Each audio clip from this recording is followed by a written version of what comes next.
Cincin nikah Rizky Febian dan Mahalini disorot, berlapis emas dan berlian. Cincin nikah Rizky Febian dan Mahalini mencuri perhatian. Pasangan Rizky Febian dan Mahalini baru saja melakukan akad dan resepsi pernikahan di Hotel Rafle, Jakarta pada Jumat, tanggal 10 Mei tahun 2024, kemarin.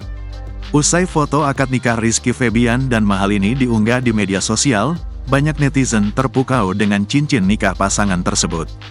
Banyak yang menyebutnya amat kekinian karena bentuknya yang unik dan simple.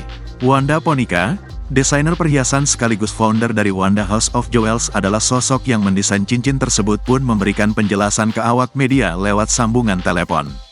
"Oh iya, bentuknya bukan bundar biasa melainkan persegi dengan ujung melengkung," ujar Wanda Ponika dihubungi awak media, Sabtu, tanggal 11 Mei tahun 2024.